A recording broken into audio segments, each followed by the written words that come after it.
আওয়ামী লীগ তাদের ফ্যাসিবাদী নীতির মাধ্যমে দেশের প্রতিটি প্রতিষ্ঠানকে ধ্বংস করে দিয়েছে বলে মন্তব্য করেছেন ড্যাবের কেন্দ্রীয় যুগ্ম মহাসচিব বিশিষ্ট ক্রীড়া সংগঠক সরকার মাহবুব আহমেদ শামীম। বিস্তারিত থাকছে মনিরুল ইসলাম মনিরের প্রতিবেদনে।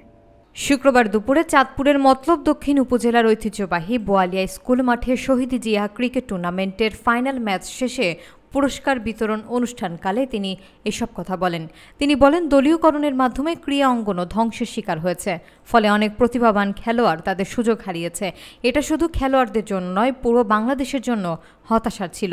অনুষ্ঠানে প্রধান অতিথি হিসেবে পুরস্কার বিতরণ করেন বাংলাদেশ জাতীয় ক্রিকেট দলের সাবেক অধিনায়ক আকরাম খান।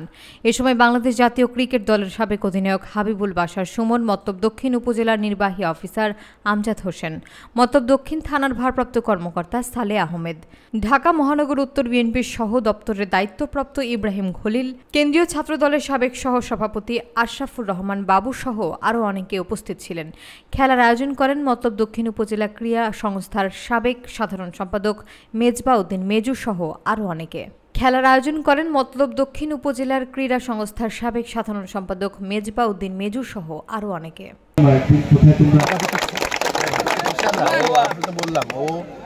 ও তো এতদিন মানে এখন তো নাই, বাট তারপরেও দেখেন আমরা আসছি দিয়ে গাছপালার মাঝখানে যে মাঠটা আপনারা প্রিজার্ভ করছেন খেলার জন্য, এই জন্য এলাকাবাসীকে আমি ধন্যবাদ জানাতে চাই। আর এই টুর্নামেন্টে যারা আয়োজন করছেন তাদের অত্যন্ত স্মার্ট। মতলবের যে কোনো গ্রামাঞ্চলে বা কোনো জায়গায় যদি আমি যাই, যে কোনো ছাত্র, যে কোনো যুবক, যে কোনো সাংবাদিক, যে কোনো শিক্ষক, যা ইঞ্জিনিয়ার, ডাক্তার সব আছেন, যার সাথে আমি কথা বলি তার